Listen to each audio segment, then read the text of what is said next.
Bueno, pues justo como estábamos abordando un momento, hoy iniciamos con este tema de cómo denunciar una extorsión. Estamos muy familiarizados al escuchar que desafortunadamente la extorsión como fenómeno social se ha replicado de diferentes maneras, ya sea con el uso de teléfonos, con mensajes de texto, en redes sociales, de forma física. Sin embargo, aquí lo que vamos a ver en los temas que vamos a abordar el día de hoy principalmente es qué es la extorsión, qué es lo que le llamamos extorsión, cuáles son los tipos de extorsión, cómo se denuncia el delito de extorsión, dónde o cómo realizar la denuncia ante el Ministerio Público, qué implica esta denuncia y la extorsión y la violencia digital, que es un fenómeno que se está presentando en tema de violencia sexual en entornos digitales. Bueno, ¿qué es la extorsión? Vamos a comenzar a platicar que la extorsión es un delito, ¿no? Cuando hablamos de delitos nos referimos a todas estas conductas que se encuentran en los códigos penales de las diferentes entidades federativas. Recordemos que nuestro país se encuentra organizado por una federación y por entidades federativas. Usualmente el delito de extorsión es un delito que se comete en el fuero local. Esto que implica que quien conoce son las autoridades locales, ¿no? El Ministerio Público de la Fiscalía del Estado en el que vivo. ¿Cuándo va a ser un delito federal o cuándo va a conocer una fiscalía diversa a la de mi entidad federativa? De conformidad al artículo 51 de la Ley Orgánica del Poder Judicial de la Federación, es cuando haya actores federales, ¿no? Principalmente, o cuando atente contra algún bien de la federación, cuando la federación se vea implicada como víctima en el delito. Usualmente este tipo de conductas afectan de manera directa a cualquier persona, a mí, a mis padres, a mis primos, a mis tíos, a cualquier persona en un ente social cercano, ¿no? Entonces, ya hablamos de que es un delito que conoce normalmente el foro local, es decir, la autoridad cercana de mi entidad federativa, pero ¿en qué consiste? Consiste principalmente en dar, hacer, dejar de hacer, tolerar o dejar de tolerar.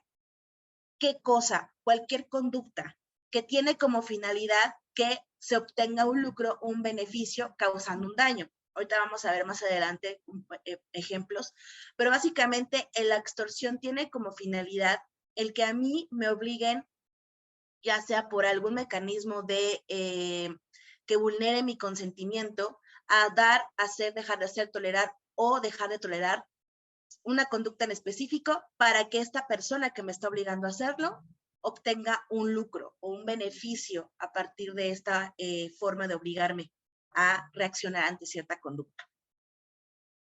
¿Cuáles son los tipos de extorsión? O más bien, formas de realizarlo. Como es un fenómeno que se ha ido incrementando en los últimos años, hay diversos documentos que ustedes pueden encontrar principalmente por parte de policía, la antigua Policía Federal, o documentos de policías de la Secretaría de Seguridad Pública Ciudadana de las diferentes entidades federativas que van manejando diferentes formas de extorsión. Sin embargo, aquí lo que me gustaría es que lo pudiéramos analizar desde una perspectiva de cómo se puede realizar la extorsión. Como platicaba al inicio de la charla, la extorsión se puede dar ya sea de vía telefónica, que es el típico que recibo una llamada en la que me informan que una persona tiene detenida o en su caso secuestrada a algún familiar y que si no doy cierta cantidad de dinero en los términos que me va a indicar, va a ocurrir algo, ¿no? La telefónica, que creo que desafortunadamente a muchas de las personas que conocemos le ha llegado a ocurrir, también la puede realizar una persona servidora pública, ¿no?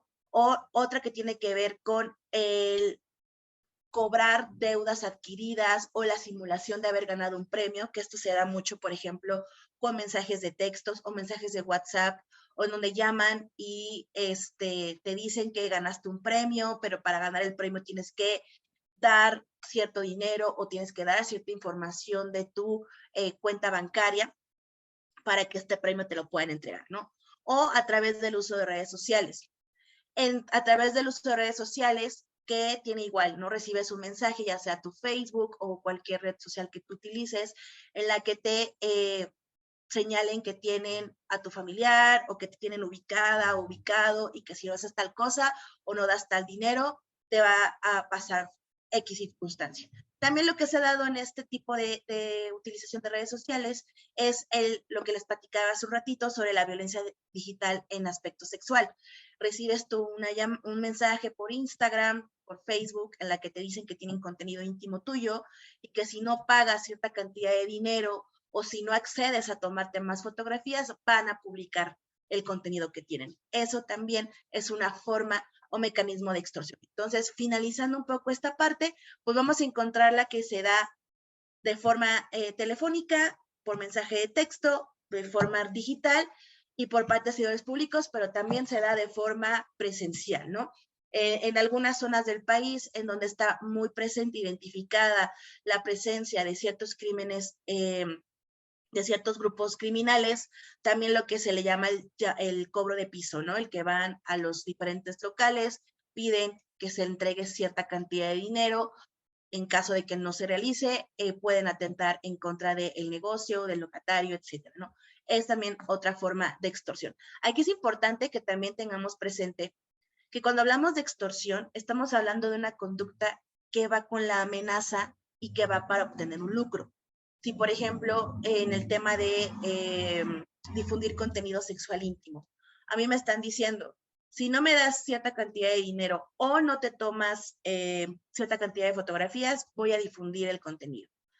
Yo no accedo a esta conducta, ya se está dando el delito de extorsión, yo no accedo a la conducta y el contenido se comienza a publicar o a difundir, ya es otro delito. Ya estamos ante otro delito que ya en prácticamente casi todo el país se encuentra tipificado esta conducta que es contra la intimidad íntima. Contra la intimidad, ¿no? Ahora, si por ejemplo van a mi local y me dicen, si no das cierta cantidad de dinero en cierto tiempo, voy a hacerle daño a tu local o voy a afectar tu local, ahí estamos ante el delito de extorsión. Si yo decido no hacerlo y van y dañan mi local, estamos ante otro delito. Entonces son dos delitos que se van viendo en la realización. Es importante que lo vayamos mencionando ahorita. Más adelante les voy a explicar cómo es el proceso de denuncia, pero para que se den cuenta que el delito de extorsión es uno y ya cuando ustedes deciden dar el dinero se materializa, pero si no lo dan o en su caso dan el dinero, pero aún así las personas cometen la conducta que amenazaron no realizar, estamos ante otro delito. Ahora, ¿qué hacer ante un hecho de extorsión? Desafortunadamente, como platicábamos desde el inicio de esta charla, esto es un fenómeno que ya está prácticamente representado en muchísimos lugares de la sociedad.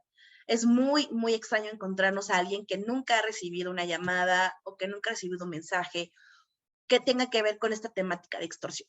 Entonces ya estamos desafortunadamente muy relacionados con esta conducta, pero no está de más siempre tener presente como pequeños mecanismos, no solamente de prevención, porque desafortunadamente el delito como este es difícil prevenirlo porque no sabemos en qué momento puede darse, pero sí de saber cómo actuar para evitar que la conducta aumente o en su caso sea una conducta que sea muy reiterada, ¿no? Lo primero, y aunque suene bastante básico, pero es sumamente sustancial, es guardar la calma, ¿no? Ante todo, estar lo más calmado posible. En su caso, dependiendo la dinámica o la conducta que se está realizando para la extorsión, si tiene que ver con algún familiar, en el que están indicando que lo tienen retenido, lo tienen detenido o lo secuestraron, es importante intentar tener contacto con este familiar, ¿no?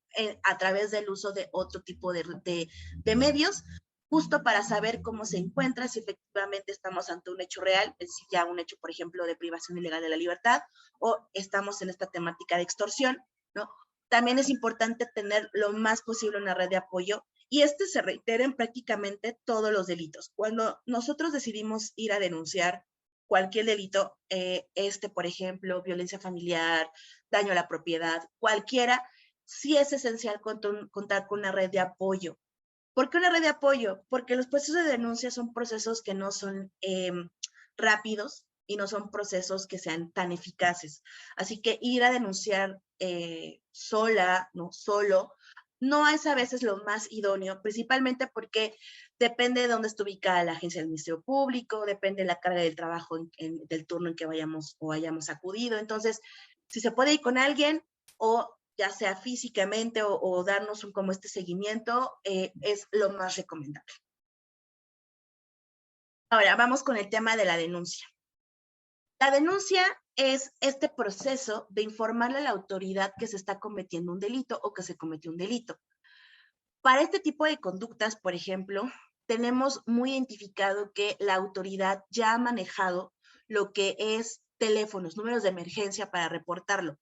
Aquí me gustaría aclarar que cuando nosotros hacemos este comunicado, ya sea a la Secretaría de Seguridad Ciudadana del 089 o al 088 con la Guardia Nacional, lo que estamos haciendo es reportar un hecho de extorsión que principalmente tiene que ver con el uso de llamada telefónica o mensajes, pero esto no implica que se inicie una denuncia en el sentido de una investigación de carácter penal ante el Ministerio Público.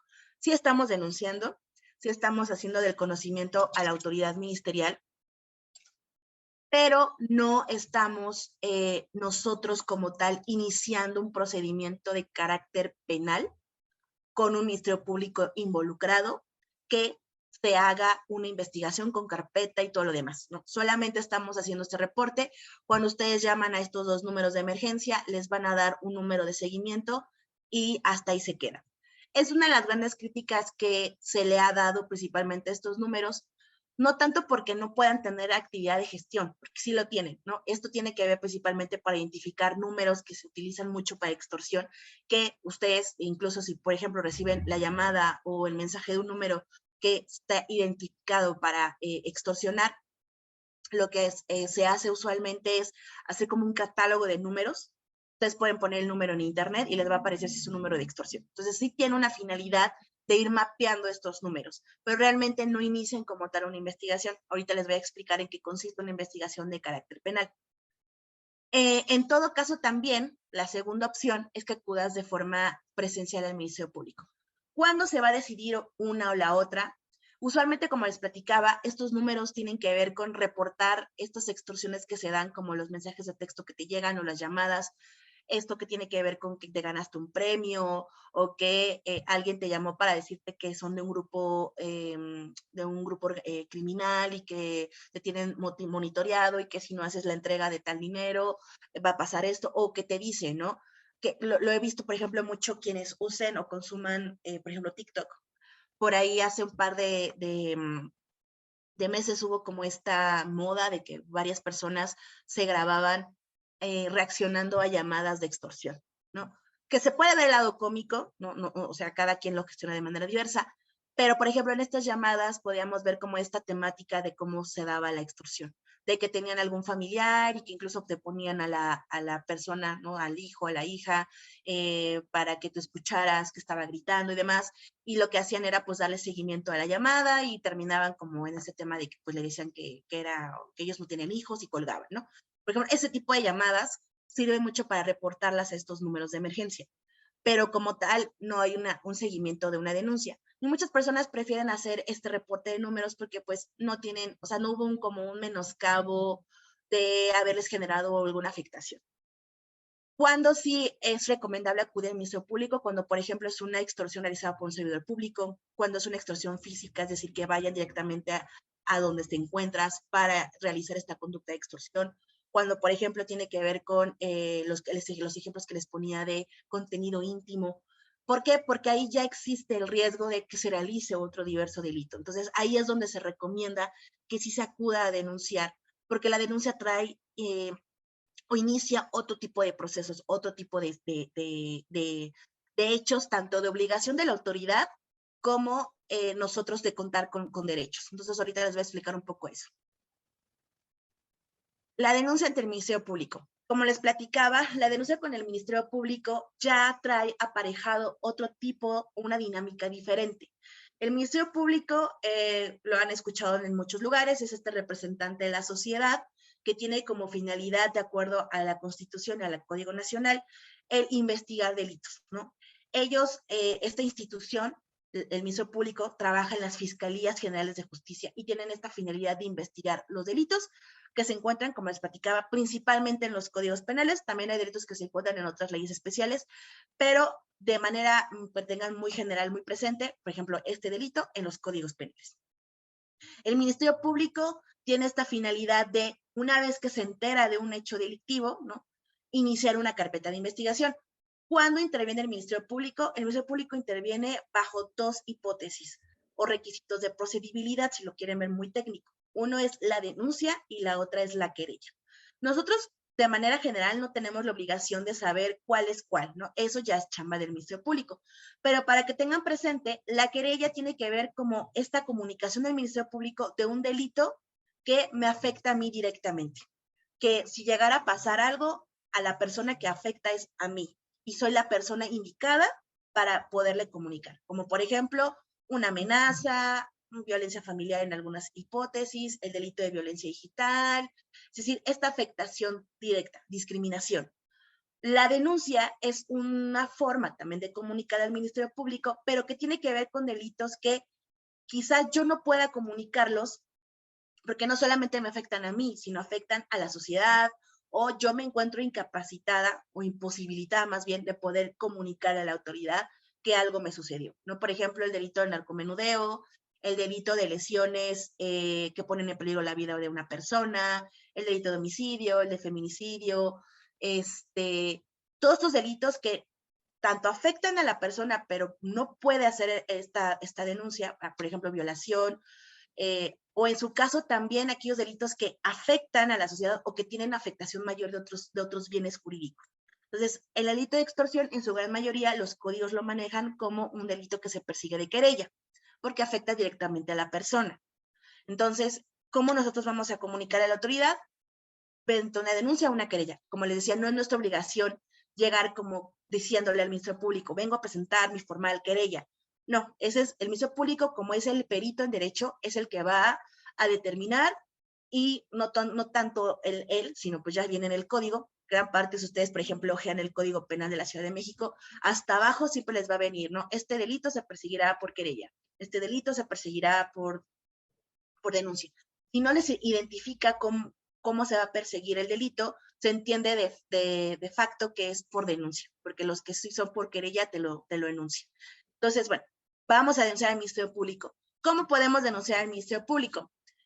Hay dos formas principales, una que es la forma presencial, la tradicional, que es acudir físicamente al Ministerio Público, y la otra es a través de una plataforma digital. El año pasado, desde Impunidad Cero, hicimos como esta investigación de recopilar y que posteriormente sacamos hace un par de meses, que cómo están las plataformas digitales de las diferentes fiscalías del país y qué delitos te permiten denunciar. Hay plataformas que son bastante complejas y que amplían su catálogo y que puedes denunciar cualquier delito, como el caso, por ejemplo, del Nuevo León, puedes denunciar cualquier delito desde la plataforma digital, o hay otros que tienen catálogos muy específicos, como por ejemplo Ciudad de México, que tiene un catálogo de delitos muy específicos de lo que puedes denunciar. Solamente es cuestión de verificar si dentro de mi estado puedo denunciar de forma digital para que lo pueda realizar. En el caso, por ejemplo, del Estado de México, se hace una clase de predenuncia y ya el Ministerio Público califica si es factible darle seguimiento a la denuncia digital o tienes que acudir físicamente. En el caso de la Ciudad de México, les comento, tiene un catálogo y en la plataforma viene el catálogo de delitos que puedes denunciar para que pues puedas continuar con la denuncia. La gran característica que sí rige en gran parte de las plataformas es que si es un delito que implica un daño físico, te hacen acudir físicamente para que justo la autoridad pueda ver el daño mediante un perito que es el médico legista. Entonces, esas son las dos formas tradicionales. La forma física o la digital. La forma física es acudir directamente al Ministerio Público. Aquí les recomendamos la utilización de la plataforma de denuncia.org. Esta plataforma que justo también van a encontrar materiales de este taller posteriormente, tiene un localizador de agencias del Ministerio Público. Entonces, atendiendo a la ubicación en donde nosotros nos encontremos, nos va a desplegar la agencia que nos quede más cercana. Aquí sí me gustaría también hacer este comentario. Debido a la temática del delito, muchas fiscalías del país manejan que este delito es un delito especializado y lo conoce cierto tipo de fiscalía. Debido también a la organización de las fiscalías y de los delitos que conocen, las fiscalías dentro de su misma organización tienen áreas especializadas por cierto delito. Por ejemplo, los delitos de violencia sexual los conoce la Fiscalía de Delitos Sexuales. los delitos cometidos en contra de niños, niñas y adolescentes, hay una fiscalía especializada que conoce esos asuntos. Entonces, como es un delito de extorsión, algunas fiscalías, también por la matiz de la conducta que puede desplegar otros delitos más gravosos, como por ejemplo la privación ilegal de la libertad. En el caso, por ejemplo, de Ciudad de México, se tiene contemplado que si durante la extorsión a mí me imposibilitan moverme, ¿no? Me retienen en algún lugar, estamos hablando de que ya no es solo extorsión, sino es un secuestro express. Entonces, por ser un delito que puede desencadenar otros más gravosos, como por ejemplo atentar contra la libertad o contra la integridad de la persona, hay fiscalías especializadas. Entonces, eso no implica que si ustedes deciden a denunciar a la fiscalía que les quede más cerca de su casa, les nieguen el servicio, ¿no? Lo que implicaría es que esta carpeta de investigación la tengan que derivar al lugar de conocimiento especializado. Solo y exclusivamente eso tendrá que suceder. Entonces, para que también lo tengamos presente, porque, por ejemplo, eso lo van a ver en el siguiente taller, que es de violencia familiar. Nosotras vamos a denunciar el delito de violencia familiar en una fiscalía que nos quede cerca de nuestro domicilio. Ese es un delito especializado, nos tienen que atender, es la obligación de la autoridad ministerial, pero la carpeta no se queda ahí, la tienen que mandar al lugar especializado. Lo mismo ocurre en caso de que así sea la fiscalía de donde vivamos, en el caso de extorsión. Ahora, ¿qué necesito para llevar y denunciar? Como les platicaba hace ratito, pues los procesos de denuncia no son procesos sencillos, no son procesos rápidos tampoco. Entonces, es importante que si decidimos acudir a denunciar, lo primero es que no lo hagamos solas o solos. Vayamos en compañía de alguien, ya sea familiar o un amigo o quien nosotras querramos, para que nos acompañe durante este proceso. En promedio, se tiene establecido que el proceso de denuncia dure 4 horas. Y esto es más o menos en promedio.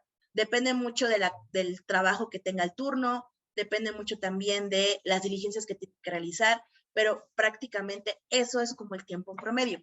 ¿Qué es lo que tengo que llevar antes de acudir al Ministerio Público? Primero es presentar nuestra identificación. Cualquier identificación, desde el INE, pasaporte, incluso la identificación de la escuela, cualquier identificación con fotografía, llevar original y copia, las dos. Llevar pluma, de preferencia de color negro o azul, monedas en cambio. Esto es muy importante porque dependiendo dónde se encuentre la agencia, a veces pues hay máquinas para poder comprar agua o comprar algún alimento en este inter que les estoy comentando de espera, o en su caso si no llevan la copia o les pidan alguna otra copia, pues ir a sacarle copia, o cualquier pues cuestión que pueda surgir en el momento, ¿no? Gel, ¿no? Por esta circunstancia de la pandemia, y cubrebocas. Son los documentos esenciales que tenemos que llevar. Dependiendo la temática de cómo se llevó a cabo el delito de extorsión, podemos llevar, por ejemplo, audios o videos o documentos que nos puedan apoyar en la narrativa. Si, por ejemplo, la llamada fue telefónica y pudimos grabarla, llevar el audio de la grabación de la llamada. Si, por ejemplo, la extorsión fue física y tenemos la posibilidad de tener algún video, poder llevarlo. O en su caso, si fue por redes sociales, llevar las capturas de pantalla o la pantalla grabada de nuestro teléfono para que se pueda ver los mensajes. En caso de que haya testigos, también hacer esta mención. Me encontraba con tal persona cuando ocurrió, estaba con mi mamá, con mi papá, con mi amigo, con mi amiga, con mi novia, con mi novio, con cualquier persona. Y si esta persona puede acudir desde el momento, es buenísimo. Si no, no importa, le tienen que dar posteriormente la posibilidad de que presente su entrevista en otro momento. Si la extorsión se llevó a cabo en un lugar, en la calle, por ejemplo, y podemos advertir que hay cámaras, también es importante que desde ese momento, si podemos llevar el número del ID de la cámara, también funciona para poder darle la información a la autoridad. O sea, todos son elementos que si podemos llevar, lo hagamos. Si no podemos llevarlo en el momento, no pasa nada, no significa que no te pueden iniciar tu investigación. Esto también es importante tenerlo presente, no solamente para este delito, sino cualquier otro delito. El Código Nacional en ninguna parte obliga a la víctima u ofendido del delito que va a ir a denunciar llevar como el bagaje de pruebas, ¿no? Porque se supone que el Ministerio Público, con el simple hecho de tener conocimiento del hecho criminal, tiene que iniciar la investigación y ya posteriormente requerir los datos de prueba. Entonces, si podemos coadyuvar llevando cosas, está bien. Si no los podemos llevar, no pasa nada. Se supone que para ello hoy hay un tiempo posterior al inicio de la carpeta de investigación en la que el Ministerio Público nos tiene que solicitar, en caso de que podamos contar con estos elementos probatorios, poder presentarlos. Porque, por ejemplo, me llamaron para hacer la extorsión, pero yo no pude grabar la llamada, no pasa nada. O es que borré los mensajes. No sucede nada, pero sí es importante, que ahorita lo vamos a ver en la narrativa, que entonces pongamos en la narrativa de manera muy detallada en cómo se llevó a cabo la conducta. ¿Cómo debo contar lo que sucedió? Esta parte aplica, insisto, no solamente para este delito, para cualquier otro delito, narrar muy detalladamente lo que sucedió. A veces nos dicen que hay que hacerlo de manera muy general. No. Cuando nosotros vamos a denunciar al Ministerio Público y le vamos a contar que sucedió un hecho delictivo, no se vale ser muy sencilla la narrativa. Tiene que ser lo más específica posible. Por ejemplo, ¿qué pasó? Pues el día de hoy, 9 de junio, me encontraba en el interior de mi casa, o sea, donde pasó, en la que haciendo aproximadamente las 6:30 me llegó un mensaje de este número, o me llegó una llamada de un número desconocido, decidí atenderlo. En el momento que la atendí, la persona que se encontraba del otro lado de la llamada me dijo esto, ¿no? Ahí ya estamos cubriendo, si se dan cuenta, el que pasó, en dónde pasó, es decir, estaba en mi casa, a qué hora pasó, aproximadamente a las 6:30, cómo pasó, la persona que estaba en el otro lado del teléfono me dijo que tenía retenida a mi hija y que si no le daba 10,000 pesos en el inter de una hora, la iba a matar, ¿no? O sea, siendo un ejemplo. O en su caso, ¿no? Me encontraba en mi casa, siendo aproximadamente las 6:40 de la tarde, cuando me llegó un mensaje en Instagram de un perfil denominado tal. El texto decía lo siguiente, ¿no? Si no tengo tus fotos íntimas, si no me depositas tanto dinero o no me depositas tanto en tal lugar, las voy a difundir. Por ejemplo, eso es otro ejemplo. Entonces, tenemos que ir detallando el qué, cómo, cuándo, dónde pasó, por qué medio pasó. Aquí también señalar, fue telefónica, llamada, fue por mensaje de texto, fue por medios electrónicos, fue físico. Yo estaba en mi casa, siendo aproximadamente las 6:41, mi casa ubicada en tal parte, cuando una persona aparentemente del sexo masculino, de aproximadamente 35 años, se acercó, ser lo más detallada posible en la narrativa. O sea, todo lo que nosotros podamos tener en cuenta de lo que sucedió para que la autoridad ministerial tenga presente, porque a partir de la narrativa, no solamente de lo que podamos aportar, a partir de la misma narrativa, le estamos dando herramientas a la autoridad para que pueda haber diferentes caminos de investigación. Implica la denuncia. Como les platicaba hace un ratito, la denuncia inicia formalmente una investigación que va a realizar la autoridad ministerial y que esta investigación es de carácter penal, es decir, que está buscando elementos para ver si se llevó a cabo un delito. Y como es un delito, ¿cuál es la principal característica de un delito? Los delitos tienen esta sanción punitiva, es decir, esta sanción ya sea económica o de prisión, ¿no? Esa es la gran característica de un delito. Entonces, la autoridad está buscando a la persona que realizó este delito para imponerle una sanción. Por lo tanto, inicia esta investigación y a la vez de que inicia la investigación, comienza a intervenir diversos peritos. Dependiendo del delito, dependen los peritos, ¿no? Por ejemplo, en el caso de extorsión, el delito tiene como esta especialidad de que se puede dar de diferentes formas. Entonces, por ejemplo, fue por vía telefónica, usted tiene que ver análisis de datos. Si fue físico, pues lo que se le conoce como retrato hablado, o sea, hacer como esta imagen de la persona que realizó la extorsión. Si fue por mensaje telefónico o redes sociales, a la policía cibernética. También entra de cajón el policía de investigación ministerial para darle este seguimiento no solamente a nuestra narrativa, sino también coadyuvar con los demás peritos. Y el perito en psicología. ¿Por qué interviene el perito en psicología? El delito de extorsión, como les platicaba, si se materializa, o sea, se da el delito al momento en que se da esta dinámica de obligarte a dar o no dar, hacer o no hacer, se está hablando ya del delito. Si se llega a realizar otra conducta, ya estamos hablando de otro delito. Sin embargo, en el momento en que una persona nos obliga a hacer o no hacer, o tolerar o no tolerar, nos está colocando en una situación de vulnerabilidad emocional. Dentro de el análisis de los delitos solamente se consuman de dos maneras, de una consumación formal o una consumación material. La consumación formal tiene que ver con una afectación no necesariamente física, sino una afectación que tiene que ver con nuestro desarrollo psicoemocional.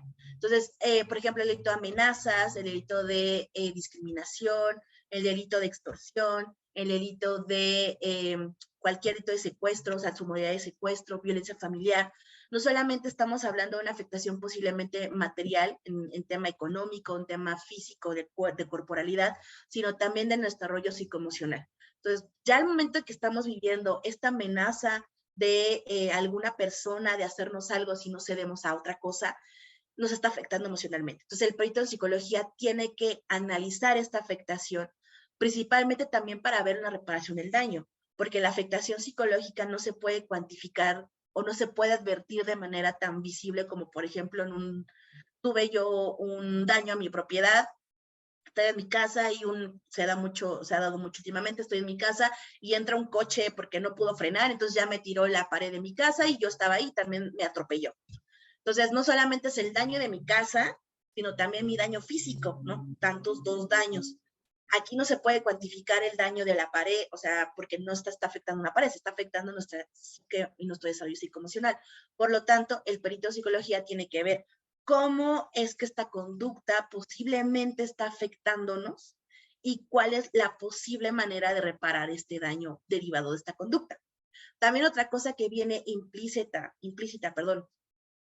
con el inicio de una investigación son las medidas de protección. ¿Qué son las medidas de protección? Son este mecanismo que tiene la autoridad para salvaguardar nuestra integridad durante la investigación del delito. Las medidas tienen que darse en todos los delitos, no hay unos específicos. Cuando, por ejemplo, tiene que ver aspectos de género, se tiene que ver tanto el Código Nacional de Procedimientos Penales que contempla las medidas de protección, como las disposiciones que vean dentro de la Ley General de Acceso a las Mujeres a una vida libre de violencia.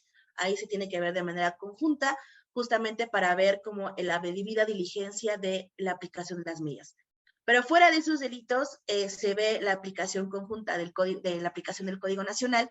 En el artículo 137 viene una serie de medidas de protección que, atendiendo al delito, atendiendo a la gravedad o riesgo en que se puede encontrar la víctima del delito o los testigos, porque también los testigos pueden tener medidas de protección, se aplican. En la Ciudad de México existe un programa que se llama Código Águila, que tiene que ver con que el policía del sector de donde yo vivo, ¿no? La ciudad se divide por cuadrantes y sectores. El policía del sector donde yo vivo, pues debe ir a mi casa a verificar que pues me encuentre bien, que el delito no se esté prolongando, no se siga cometiendo y que la persona o personas que me realizaron la conducta pues no me sigan molestando. Estas se pueden otorgar con independencia de saber físicamente o el nombre de las personas que están cometiendo el delito, porque a veces dicen, es que cómo van a dar medidas si no se sabe quién fue. Eso no está peleado con que la autoridad pueda dar las medidas. Se tienen que dar y, como les comento, tiene que la autoridad ver estas cuestiones de cuál es la situación de riesgo, dónde se encuentra la víctima ubicada, cuál es como la misma dinámica del delito. Por eso, como les decía, la narrativa es sumamente importante porque ahí se ven tanto actividades o actos posibles de investigación, como también qué es lo que puede hacer la autoridad ministerial para poder atender o para evitar que se siga cometiendo el hecho delictivo. ¿Qué otra cosa se interviene también? Los centros de atención a víctimas. Entendiendo o dependiendo del delito, la autoridad nos deriva a los centros de atención a víctimas. En su caso, por ejemplo, en la Ciudad de México hay un centro de atención, que si no me recuerdo creo que es el CIBA, que tiene que ver, CIBA o CARIBA, que tiene que ver con cierto tipo de delitos que son como de alto impacto, o que son de delitos que, pues justamente por la dinámica de cómo se está dando la conducta, se tiene que dar como esta intervención de acompañamiento. Sin embargo, como les comento, en los demás delitos se tiene que derivar o atención a un centro de atención a víctimas. ¿Qué es lo que hace un centro de atención a víctimas en los delitos? Les da como este acompañamiento psicológico, que son terapias grupales que tienen como esta finalidad de no solamente intervenir en el tema legal, sino también darles este seguimiento a las personas atendiendo a la gravedad de la afectación de este delito. No es lo mismo con que mandarte al perito en psicología para que te tengan esta entrevista. Son dos dinámicas diferentes, ¿no? Derivarte con el perito en psicología es una actividad incluso de investigación, que tiene que ver, como les comentaba, con la reparación del daño, y la otra es derivarnos como a estos centros de atención para que podamos tomar sesiones de terapia. Usualmente son terapias grupales que tienen como la finalidad, pues, o intentar vencer lo que haya dejado el delito en sí mismo para una debida integración o una debida acompañamiento que no solamente se quede en lo legal. Ahora, la siguiente parte tiene que ver con lo que les platicaba sobre extorsión y violencia digital. La violencia digital o la violencia relacionada, la violencia contra las mujeres relacionada en espacios tecnológicos son estos actos de violencia que se cometen a través del uso de herramientas tecnológicas y que tienen como esta finalidad de causar un daño psicológico o emocional, o refuerzan los prejuicios en torno a los estereotipos de género, dañan mala reputación, causan pérdidas económicas, obstaculizan la participación en la vida pública o representan en sí mismo un mecanismo, una forma de violencia física o sexual. Este fenómeno de violencia ya se ha encontrado o se han iniciado los procesos de tipificación para que gran parte de los códigos penales del país contemplen pues este tipo de violencias. En muchos de los códigos del país contemplan estas violencias solo y exclusivamente de carácter de violencia sexual en espacios digitales. Hay otros códigos que sí contemplan como el tema de otros fenómenos de violencia, como el acoso, que no sea sexual, sino otro tipo de acosos, pero en gran medida es violencia sexual digital en espacios de uso de tecnologías. ¿Qué es lo que pasa con la extorsión y la violencia digital? Como les platicaba, es una forma también que se representa la conducta y que tiene que ver principalmente con el solicitar depósito de dinero o el ceder a otro tipo de conductas sexuales con la finalidad de evitar que pues, se difundan o se comparta contenido íntimo. Y es muy importante también hacer mención de esto porque como tal, algunos códigos no hablan directamente de la extorsión como una forma de violencia digital como tal, pero sí los códigos que hablan de extorsión al momento de hacer mención de las conductas iniciales, como en la charla que veíamos, que es el hacer, no hacer, tolerar, no tolerar, etcétera, tiene que ver y podemos adecuar estas solicitudes de contenido o estas formas de pedir el contenido como una forma de extorsión.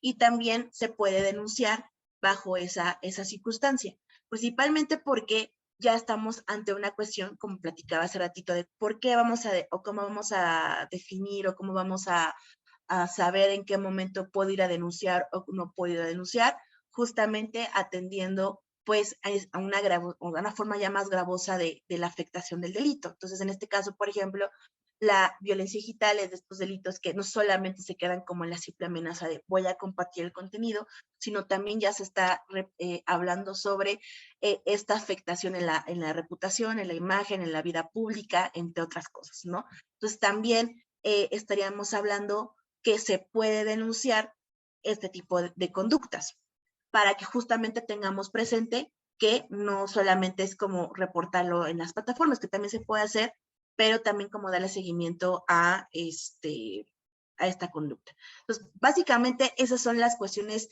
que se tienen que tomar en cuenta en el momento de denunciar. ¿Qué sucede cuando nosotros denunciamos? Lo que trae aparejado, como les platicaba, se inició la investigación, pero también de manera ya real, material, es inicio de una carpeta de investigación.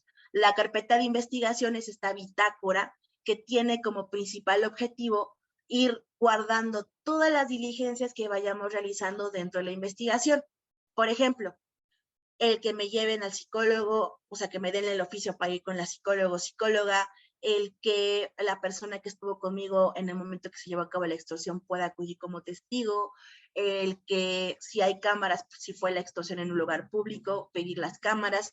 Todas las diligencias que haga el Ministerio Público las tiene que ir registrando en esta bitácora, que es la carpeta de investigación. Las carpetas de investigación son exclusivamente de competencia del Ministerio Público, es decir, el Ministerio Público resguarda estas carpetas de investigación, pero eso no significa que como víctimas no podamos coadyuvar. Podemos coadyuvar, ¿cómo podemos coadyuvar? Ya sea mediante un asesor jurídico. El asesor jurídico es este abogado que representa a las víctimas dentro de la carpeta de investigación y puede ser un asesor jurídico tanto público como privado. Es decir, uno que me puede dar la misma institución, un centro de atención a víctimas, o en su caso alguna otra institución gubernamental, o uno que yo lleve de manera particular. Puedo cambiar de asesor jurídico las veces que yo así me sienta cómoda, porque a lo mejor un asesor jurídico no me brindó bien una atención, o en su caso no me sentí cómoda con cómo me estaba dando la atención, o por alguna razón en la que yo quiera. No tengo ni siquiera por qué dar explicaciones porque quiero cambiar de asesor jurídico. Y el asesor jurídico tiene esta como función, ¿no? Si yo no puedo ir a cierto tipo de diligencias, el asesor jurídico puede realizarlo, o en su caso, si yo quiero proponer cierto tipo de diligencias, el asesor jurídico los puede proponer. ¿Es obligación que yo cuente con asesor jurídico? No, más bien es un derecho. Es decir, yo si lo quiero contar, lo puedo pedir. Que sí se recomienda que se cuente con asesor jurídico, porque precisamente, como les platicaba, una cosa es la etapa de denuncia, o sea, el ir físicamente y denunciar o hacerlo por internet, y la otra es ya el seguimiento a mi denuncia, que también vamos a tener un taller de seguimiento a una denuncia para que pues puedan también ustedes conectarse posteriormente. Entonces, bueno, se inicia la carpeta, puedo tener un asesor jurídico. Las carpetas de investigación, ¿qué destino pueden tener? Principalmente una carpeta de investigación tiene como destino, o lo que se busca inicialmente, es que vaya ante una autoridad judicial, un juez de control. Una vez que se ubica a la persona que realizó la conducta y se cuenta con los elementos probatorios, se busca que esa carpeta se vaya ante un juez de control para que formalmente se le impute la conducta a la persona o a las personas y se dé o se desarrollen otras actividades ya en un proceso judicial. La otra situación que puede pasar con la carpeta es que se vaya al archivo porque falte algún elemento, o no es pendiente a que falte un elemento del delito, o en su caso no se pudo identificar a la persona o las personas. Sin embargo, dentro de la investigación, si llegara a faltar algo de diligencia de integrar el delito, el Ministerio Público no puede decir nada más con que, bueno, esta carpeta la voy a mandar al archivo, gracias. No, o sea, tiene que argumentar el por qué está mandando esa carpeta al archivo, y si contamos o no con elementos de demás, eso lo tiene que poner en su determinación. O sea, no solamente es decir, bueno, ya la voy a mandar. Y una vez que nos notifiquen esa determinación, nosotros, si tenemos esta inconformidad, nos podemos inconformar ante esa decisión de mandarla al archivo, ¿no? La inconformidad puede ser directamente con la autoridad ministerial y ya determinará si sí o si no, o en su caso, si nos vuelven a confirmar la determinación, ir ante un juez de control para que esa carpeta salga del archivo. O sea, son las dos vías posibles de manera muy general de lo que le puede pasar a la carpeta de investigación. ¿Qué sucede con las medidas de protección? Las medidas de protección tienen una duración, pero eso no implica que el Ministerio Público no puede externarnos más medidas de protección. ¿Cuánto duran unas medidas? Duran 60 días naturales y se pueden prolongar por unos 30 días más, ¿no? Esto principalmente buscando en todo momento que se nos proteja o nos salvaguarde nuestra integridad ante cualquier circunstancia que pueda darse en la investigación del delito. ¿Qué sucede si yo no quiero continuar con la carpeta? Si nuestro delito se persigue de oficio, lo que se puede hacer es sencillamente ya no darle seguimiento a la carpeta. Si es por querella, podemos sencillamente hacer esta manifestación de que ya no queremos continuar con la carpeta. No pasa nada si no hacemos ninguna de las dos. Lo ideal es que el Ministerio Público pues agote las diligencias necesarias para que esta carpeta pues pueda ir a algún destino, pero algunas veces pues nosotros ya decimos, bueno, ya no quiero, no deseo continuar, no pasa nada, no hay un castigo en tu contra, no hay una investigación porque no quisiste continuar con la carpeta. Las carpetas de investigación derivan de un delito que sufrimos y nosotros siempre vamos a tener la calidad de denunciante o víctima, entonces no tenemos por qué preocuparnos de esta persecución de la autoridad por alguna circunstancia en que nosotros no querramos continuar con la misma, ¿no? Por parte de la presentación ya sería todo. Veo que hay pues preguntas y tanto en el chat como en el apartado de preguntas y respuestas, y pues sí me gustaría tener como este tiempo necesario para poder irlos atendiendo poco a poco. Muchísimas gracias, Leslie. La verdad es que agradecemos esta exposición tan clara. Y pues yo quisiera preguntarte un poco lo que nos han preguntado la gente que se inscribió tanto al taller como la gente que nos está siguiendo. Y una de las primeras preguntas que nos hacen es, ¿qué elementos de prueba tiene que llevar una persona para denunciar un delito de extorsión? Yo sé que ya lo mencionaste, pero es una pregunta que nos han hecho varias veces y creo que es importante volver a aclarar. Bueno, justo como les platicaba, realmente si nosotros no podemos llevar algún elemento probatorio al momento de denunciar, no tiene que ser un obstáculo para que la autoridad ministerial no nos inicie la carpeta de investigación. Pero si queremos llevar algún elemento probatorio en el momento de la denuncia, lo que se sugiere es atendiendo a cómo se llevó a cabo la conducta de extorsión. Si fue mediante una llamada telefónica, no pudimos grabar la llamada, el número telefónico en el que recibimos la llamada. Si fue por el uso de alguna red social, grabar la pantalla de donde recibimos los mensajes, ya sea de Facebook, Instagram o incluso de texto, grabar la pantalla o las capturas de pantalla. Si fue presencial, dar la descripción de la persona, y si nosotros podemos ubicar alguna cámara de seguridad ciudadana, llevar el ID de la cámara. O si estuvimos en un lugar en donde posiblemente hay una cámara particular, no sé, en alguna tienda de la esquina que tenga alguna cámara o algún lugar que podemos identificar o saber que tiene una cámara de seguridad, pues identificarla, ¿no? En el domicilio marcado con el número tal, se puede advertir que hay una cámara que pudo grabar lo que sucedió. Todos esos elementos los podemos mencionar en la narrativa. Si, por ejemplo, vamos a llevar capturas o videos, lo ideal es que lo llevemos en una memoria USB que ya no vamos a utilizar porque la vamos a entregar a la autoridad. La otra también es que desde nuestro teléfono, o sea, el Ministerio Público nos mande para que puedan sacar los datos de los mensajes, de los chats, pero implica entregar nuestro teléfono. Si ustedes no se sienten cómodos entregando el teléfono, pues nada más graban la pantalla y copiar directamente los links de donde fueron estas conversaciones, en caso de que haya sido en red social, y si fue por mensaje de texto, pues nuevamente los números y los mensajes que ustedes hayan tomado en cuenta, ¿no? La captura, pues puede ser en blanco y negro, o sea, si ustedes la quieren entregar a color para que se vea mejor, es su decisión. Y como les comentaba, ¿no? Una memoria USB que ya no utilicen, también la llamada, si la llegaran a grabar en una memoria USB, y todo eso se entrega a la autoridad ministerial para que a su vez ya comience a ver las diferentes diligencias. Quizá en el tema de mensajes de redes sociales o mensajes telefónicos, sí les pidan en algún momento entregar el teléfono, ¿no? Quizá. Entonces, también lo ideal es que no borren ninguna conversación y no borren tampoco ninguno de los teléfonos, para que también se quede grabado en el teléfono en qué momento recibieron la llamada, ¿no? Porque ahí se queda el momento exacto en que recibieron la llamada. Mil gracias, Leslie. Otra pregunta que nos hace la gente ahorita en el taller tiene que ver con cuál es la diferencia entre extorsión y chantaje. Si nos pudieras decir algo. Sí, bueno, de entrada, el chantaje, cuando nosotros ya hablamos de extorsión, de entrada ya estamos hablando de una descripción delictiva, o sea, ya en el código lo vamos a relacionar como extorsión. Usualmente también relacionamos extorsión con chantaje porque es una dinámica en la que me están pidiendo algo a cambio, y si no lo hago, pues puede suceder tal cosa. Y es muy sociable hablarlo como chantaje. En términos legales, es extorsión. En términos sociales lo conocemos como chantaje. Entonces, la distinción primera que encontraría es precisamente cómo está encontrado en los cuerpos normativos. Vamos a encontrar la palabra extorsión. En algunos otros delitos nos manejan la palabra chantaje, que tiene que ver principalmente con estos delitos de violencia sexual, y los vamos a encontrar en otros delitos, pero concretamente en extorsión es la palabra como tal, y la gran diferencia es la forma en cómo la ley y las autoridades lo nombran.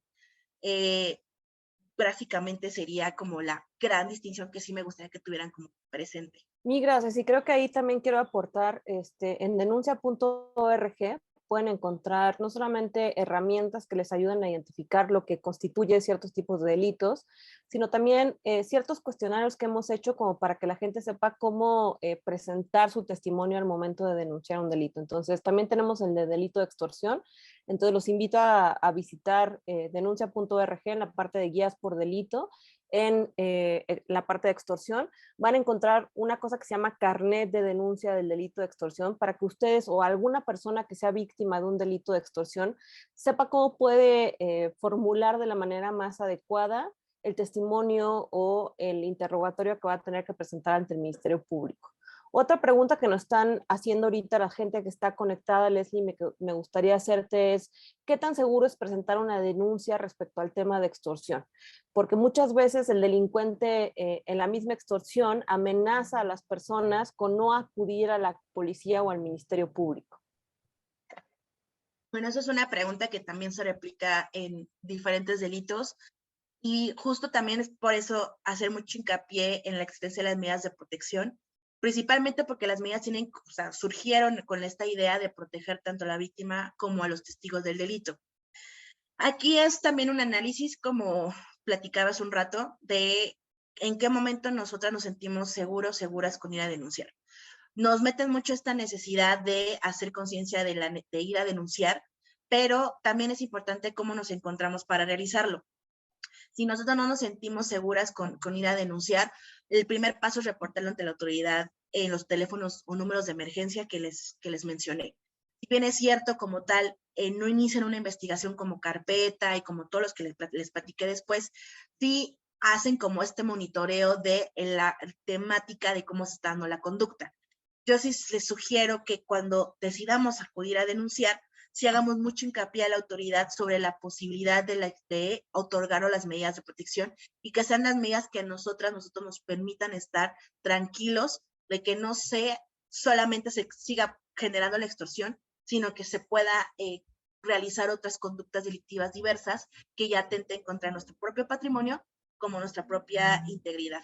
Mil gracias, Leslie. Y ahí también recordar lo que mencionaste en tu presentación, el número 089 que está a disposición de toda la gente que son víctimas de extorsión, sobre todo telefónica, que pueden hacer denuncias anónimas. Y yo creo que es uno de los caminos que también hay que seguir recordando a la ciudadanía, porque no saben que al momento de denunciar en este teléfono, pueden hacer denuncias respecto al delito de extorsión de manera anónima. Y creo que es algo importantísimo para el tema de la seguridad. Voy con la siguiente pregunta, Leslie. Nos preguntan, ¿cuánto tarda aproximadamente en resolverse una denuncia por extorsión si tuvieras algún tipo de conocimiento? Esto depende mucho de cómo se está integrando la carpeta, de la forma en cómo se llevó a la extorsión. Desafortunado o afortunadamente, no hay como un manual directo de cuánto debe de mantenerse una carpeta abierta. Esto porque implican muchísimos factores. Entonces, si por ejemplo estamos hablando de una extorsión que se dio por medios digitales o que se dio por redes sociales, la autoridad no solamente tiene que quedarse con lo que nosotros le estamos dando, tiene que verificarlo con los diferentes proveedores o tiene que verificar el tema, por ejemplo, la existencia del número telefónico. Entonces, en ese tipo de diligencias no son rápidas. Se puede tardar la carpeta abierta por lo menos un año. O sea, más o menos es un tiempo estimado que puede tenerse abierta porque tiene que ver los proveedores, también tiene que ver el tema de la intervención con perito en psicología. La pandemia hizo que pues muchas diligencias se retrasaran.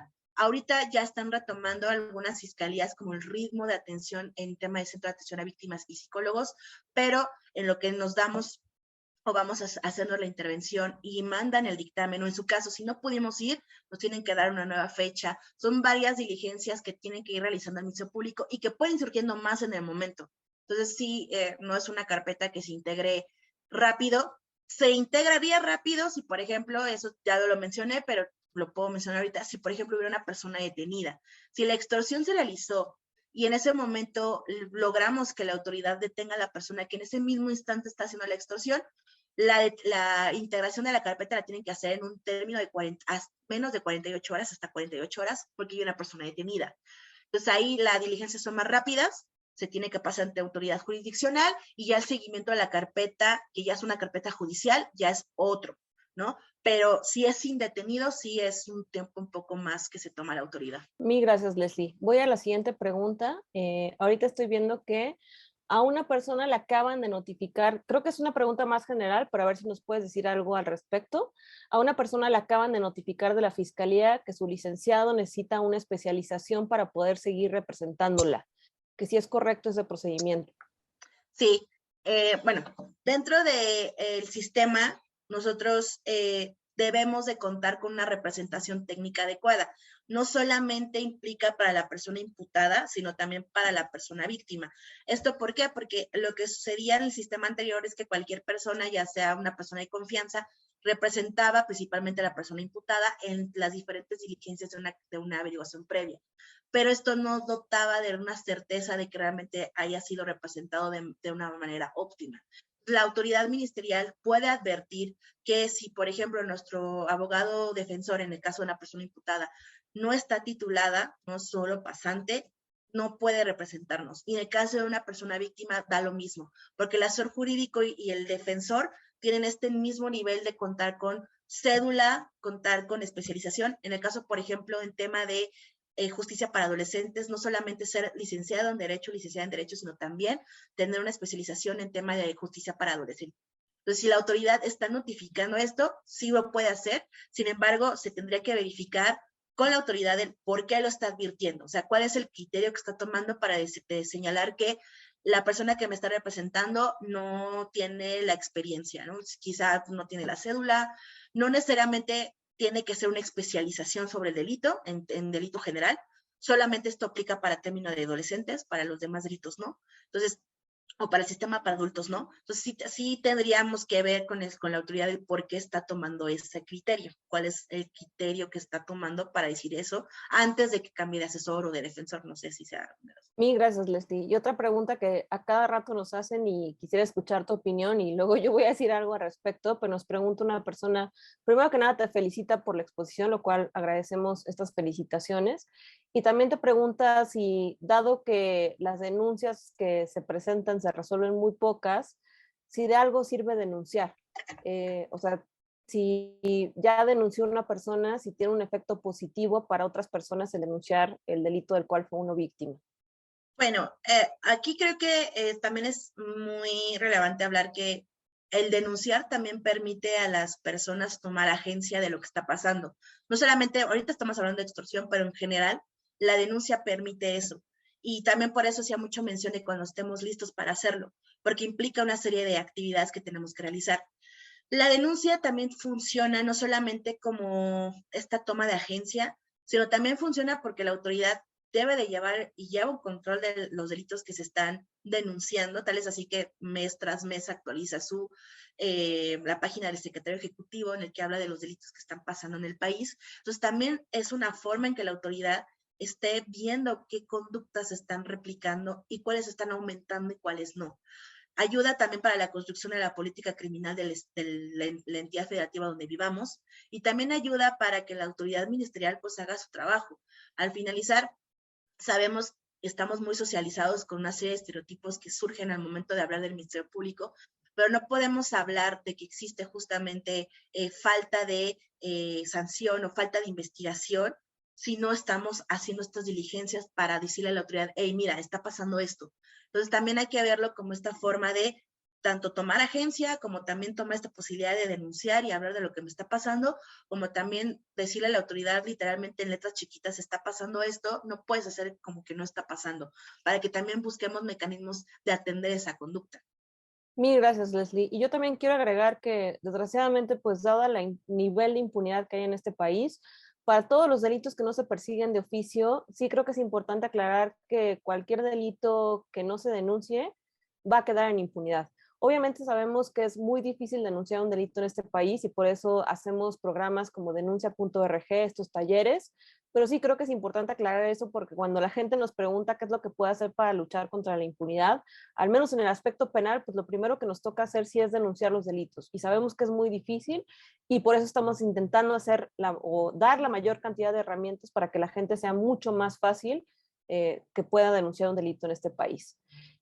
Y Otra pregunta que nos hacen es que si recomiendas bloquear el número telefónico del cual se está extorsionando una vez que se colgó en la llamada inicial. Están hablando de extorsión telefónica.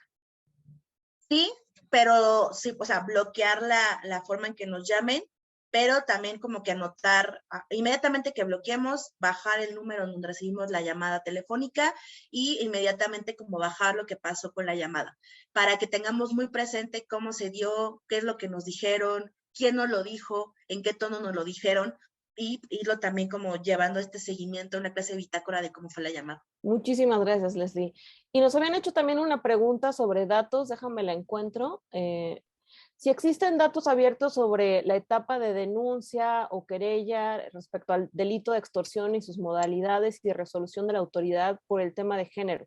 Ahí yo quiero empezar la intervención, o más bien si me deja responderla, Leslie. Creo que para el tema de datos abiertos respecto al delito de extorsión, sí es importante identificar lo que nos da tanto el Secretariado Ejecutivo del Sistema Nacional de Seguridad Pública en temas de incidencia, como ya habíamos mencionado, que es uno de los organismos que nos permite entender la incidencia delictiva del país. También tenemos que investigar la ENVIPE, que es la encuesta de victimización de personas en México, y también tendríamos que revisar el Censo Nacional de Procuración de Justicia estatal que se produce por el INEGI cada año.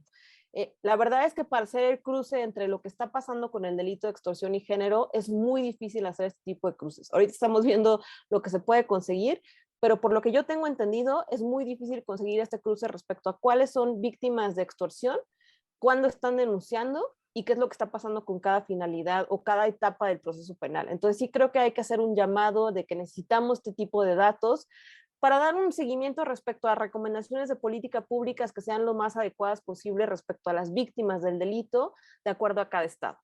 Y pues nada más pedirte otra vez, Leslie, que nos digas cuáles serían como tu recomendaciones finales respecto a cómo identificar el delito de extorsión, qué hacer en caso de que uno sea víctima y qué hacer para denunciar estos delitos. Bueno, cuando estemos ante una posible hecho de extorsión, como les platicaba, es importante, yo sé que suena como muy de que cómo voy a guardar calma, pero es importante que guardemos la calma, principalmente porque eso nos va a permitir también pensar un poco, gestionar un poco lo que podemos realizar en el momento. Lo ideal para poder intentar prevenir este tipo de conductas, pues ser muy cuidadosos con la información que manejamos en redes sociales, muy cuidadoso con nuestra información personal, principalmente pues para también tener como un control de lo que pues de la información que está alrededor de nosotros. También si se trata como estas llamadas que les platicaba que tiene que ver con dañar a algún familiar o que tiene que ver con que están atacando o en general haciendo un daño a un familiar, pues tratar de comunicarnos con el familiar lo más pronto posible para verificar que se encuentre bien. Otro tema también con el tema de los premios. Ahorita lo que se está dando también, que lo están calificando como extorsiones, son estos mensajes de empresas que te están diciendo que puedes trabajar con ellos por cierto número de horas, etcétera. Ese tipo de mensajes sospechosos, no hacerles caso. Si nos llega algún correo del banco, sabemos que los bancos no se comunican, primero por mensajes de llamadas, no lo hacen. Entonces, tener mucho cuidado cuando recibimos ese tipo de llamadas también, verificar los correos que nos están llegando. Lo ideal es que no abramos cualquier correo, aunque vengan como súper elaborados del banco o de cualquier otra empresa, porque no sabemos si ahí estamos como mandándonos algún otro tipo de liga en donde ya están intentando ver pues justo el tema de nuestra información. Eso son cuidados digitales que también tenemos que ir comenzando a hablar y ver, porque la extorsión, como les platicaba, es una conducta que no solamente se realiza de una sola manera, no tiene muchísimas formas de realización y que desafortunadamente al ser muy diversa la conducta de la extorsión, pues tenemos que estar como vislumbrando qué se puede hacer en diferentes esferas, ¿no? Otro tema también importante es que una vez que estamos ante una llamada, no dar información. Si estamos ante la llamada y nos empiezan a decir que tienen a tal persona, no decirle, es que no tengo una hija, entonces tengo a tu primo. O sea, no dar más información, tampoco alterarnos de hablarles de una manera fuerte, sencillamente, si podemos inmediatamente colgar, ¿no? O sea, pues la llamada y vemos que es como tendiente para eso, colgamos, intentamos localizar a la persona o intentamos ver que no haya alguien afuera de nuestro domicilio en ese mismo instante, bloquear el número telefónico, bajar lo que nos dijeron de la llamada, qué es lo que nos señaló, qué es lo que están diciendo, y si en ese momento no queremos ir a denunciar, primero pues checar si lo podemos hacer en plataforma digital. En caso de que no lo podamos hacer desde nuestra casa, y si queremos tomarnos ese día, para poder denunciar un delito de querella tenemos hasta un año. Entonces, si no podemos hacerlo ese día o no queremos hacerlo ese día, tenemos hasta un año para poder hacerlo. Podemos hacerlo en otro momento. Una vez que ya decidamos que queremos ir a denunciar, pues tomar en cuenta lo que les comentaba, ¿no? Nunca ir solo, hay que ir acompañados, acompañadas, intentar llevar esta narrativa. El Ministerio Público nos va a tomar la narrativa, la entrevista, nos va a preguntar qué pasó, pero si nosotros podemos llevar en una hoja aparte, ¿no? Lo que pasó, como les platicaba, ¿no? El qué, cómo, cuándo, dónde, con todos estos detalles lo podemos llevar sin ningún problema para que podamos basarnos en esta narrativa. Llevar, pues como les comentaba, ¿no? Si podemos las grabaciones, las capturas. Insisto nuevamente, si no lo llevamos, no nos tienen que negar el servicio, porque posteriormente nos tienen que citar para aportar más elementos probatorios, pero si los podemos llevar de una vez, señalarlos. Aquí también me gustaría hacer señalamiento. Si la extorsión fue física y se llevó a cabo en un lugar público, sí es sugerente que si no quieres hacerlo en el mismo día, no lo hagas, está bien, pero sí lo hagas por lo menos dentro o un mínimo de 2-3 días posteriores, porque las cámaras de seguridad de públicos te guardan en menos de 7 días, te van borrando. Entonces, para que la autoridad pueda pedir esas grabaciones y se puedan incorporar a la carpeta de investigación. Lleva las grabaciones, lleva a identificar las cámaras del ID, llevar como las moneditas que les comentaba, original y copia de identificación. Si el INE está vencida, no pasa nada. O sea, lo único que necesitan de identificación es acreditar que la persona que está yendo a denunciar es la persona de identificación. Pero aunque tampoco tenga identificación, tampoco tendrán por qué negarles el servicio, porque no es como obligación. En el código no te viene como tal cual, tienes que llevar tu INE vigente. O sea, no. Pero si no la puedes llevar porque está pasando, te tienen por qué decir algo. Pasaporte, incluso la credencial de la escuela, incluso también te tienen que aceptar la credencial del Costco si la tienes, o sea, solamente es para acreditar que seas tú. Original copia, cambio, si puedes llevarte un snack, agua, porque como les comentaba, pues el promedio de denuncia aproximadamente son 4 horas, entonces para que tengan en cuenta esto. Después de que salgan de denunciar, les tienen que dar una hojita con su número de carpeta de investigación, el delito que denunciaron, que en este caso es extorsión, y la narrativa que ustedes hicieron. Esta hojita la deben de tener muy presente porque es el número de la carpeta. A partir de ese momento es el número de carpeta para que ustedes estén identificados con la autoridad ministerial. En muchas fiscalías, la persona que me atendió para la denuncia no es la misma persona que le va a dar seguimiento. Se manejan por turnos. En el caso del Estado de México son turno mesas, entonces a lo mejor la persona que me atendió sí es la persona que le va a dar seguimiento. En el caso de la Ciudad de México no. Si yo voy a denunciar aquí, la persona que me atendió y me inició mi carpeta no va a ser la misma que me va a dar seguimiento. Entonces también para que lo tengan presente, solamente es lo que deben de llevar es el número de la carpeta, no el número, no la persona que los atendió en el turno. Y ese número de carpetas las va a acompañar hasta que esa carpeta la determinen, ya sea para el archivo o para judicializarla. Cualquier diligencia que tenga que ver con la carpeta las tienen que citar. Si ustedes, por ejemplo, no las han citado en cierto determinado tiempo, ustedes pueden irse a dar una vuelta para ver la carpeta. Les sugiero que no vayan los fines de mes porque son informes mensuales, entonces no los pueden atender porque tienen que rendir informes de las incidencias delictivas, entonces cierran atención a víctimas, pero pueden pedir una cita para que las puedan atender y les dejen ver la carpeta. No necesitan ir con asesor jurídico para que las puedan ver su carpeta, ni tampoco para pedir copias de su carpeta. Ustedes pueden pedir copias o tomarle fotos de su carpeta sin necesidad de llevar asesor jurídico. Mil gracias, Leslie. Nos acaban de llegar un comentario más y una pregunta más. Voy a empezar por la pregunta. Nos pregunta una persona, ¿qué se puede hacer si hay insistencia de parte de las personas que están extorsionando respecto al tema de derecho de piso o al derecho que se les pide de piso a negocios, ¿no? Aquí, por ejemplo, es de los delitos que les comentaba o de los hechos que les comentaba que sí es esencial no solamente hacer el reporte anónimo a los números de emergencia, sino acudir por justamente el tema de las medidas de protección. Una vez que ya le comentaste a la autoridad, está pasando esto, están pidiendo derecho de piso, o están pidiendo tal cosa, la autoridad ya tiene la obligación en ese mismo instante, no solamente de dar estas medidas hacia las personas que están denunciando, sino también de tratar de salvaguardar, por ejemplo, el negocio, ¿no? El lugar que se está, por el cual están pidiendo esta cantidad de dinero. Entonces, si existe esta insistencia, o sea, sí hacer muchísimo hincapié a la autoridad de, está pasando esto, o sea, las personas están identificadas, porque si, por ejemplo, esto ya tiene que ver con un grupo de delincuencia organizada, la autoridad tiene que ser lo más ágil posible, precisamente para no solamente evitar que la conducta se aumente, sino también para que ustedes, como personas denunciantes, no estén viviendo constantemente la situación emocional ante el delito que están viviendo. Mil gracias, Leslie. Y ahora procedo a leer el comentario que es una de nuestras comentaristas estrellas de Impunidad Cero. No voy a leer su nombre completo, pero mil gracias, Sandra, por acompañarnos y hacer este comentario. Y sí creo que es muy importante volver al tema de por qué es tan importante denunciar.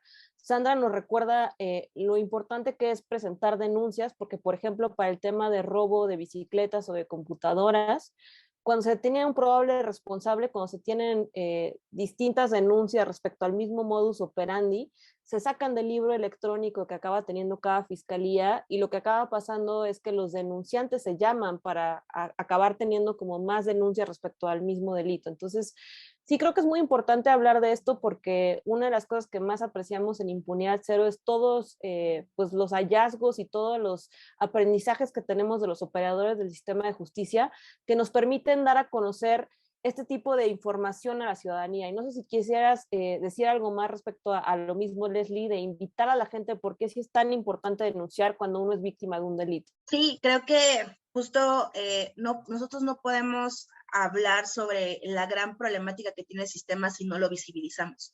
Entonces, denunciar nos permite no solamente dar como evidencia de están dándose este tipo de delitos, o que la autoridad pueda saber que en ciertas colonias se está dando el robo a bicicleta, robo a medidores, a robo a casa habitación o any cantidad de delitos, porque necesitan forzosamente de este apoyo de denunciar, ¿no? La denuncia tiene como esta gran ventana, yo no lo veo como una obligación, el código nos refiere, ¿no? Tiene la obligación de denunciar, yo lo veo como este derecho, como esta posibilidad de hacerle exigente al Estado, oye, está pasando esta conducta, no puede decir que no está sucediendo, y que justamente poderlo confrontar con la información que están dando. Esta posibilidad de que, por ejemplo, nosotras podamos checar mes tras mes el informe del secretario ejecutivo de los delitos que están pasando en el país es un gran logro, porque transparenta no solamente lo que está pasando en incidencia delictiva en el país, sino cómo están tratando esos delitos. Y podemos advertir que incluso puede haber pues problemas de metodología de reportar dichos delitos, porque no dejamos de lado que estos delitos los reportan las fiscalías locales, o sea, a partir de las fiscalías locales sale esta incidencia. Entonces, denunciar permite muchísimas cosas, entre ellos poder confrontar los datos, saber cómo está el tema delictivo en el país, saber cómo está actuando las fiscalías, porque sabemos, y lo menciono mucho, impunidad, ¿no? Gran problema del sistema de justicia penal no es ni siquiera voltear a ver al Poder Judicial, es lo que están haciendo las fiscalías, cómo están trabajando cierto tipo de delitos. Sabemos, y lo contestaba en alguna pregunta anterior, ¿cuál es el tiempo de una carpeta que se integre? No hay realmente un tiempo promedio que yo te pueda decir una carpeta se integra o se debe integrar en 4 meses. Lo ideal es que se integrara lo más rápido posible, porque evidentemente no queremos estar arrastrando una carpeta porque sabemos que la carpeta es un daño que nos causaron.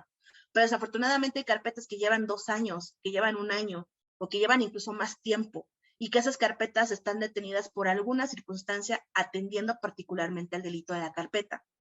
Pero el hecho de que se haya podido denunciar, pues justamente hace que intervenga la autoridad y que tengan que estar trabajando y realizando las diligencias. Por ejemplo, en violencia digital sabemos que son delitos recientes, son nuevos, y que si nosotras no denunciamos estas conductas, pues tampoco son realmente, pones a prueba la autoridad. O sea, no sabemos realmente cómo las autoridades realmente están integrando las carpetas o cómo las autoridades realmente están haciendo las diligencias para que ese delito pueda llegar ante una autoridad diversa. Entonces, queremos como que la denuncia es esta posibilidad de hacernos escuchar ante la autoridad y poder hablar de cómo están realmente trabajando las fiscalías del país.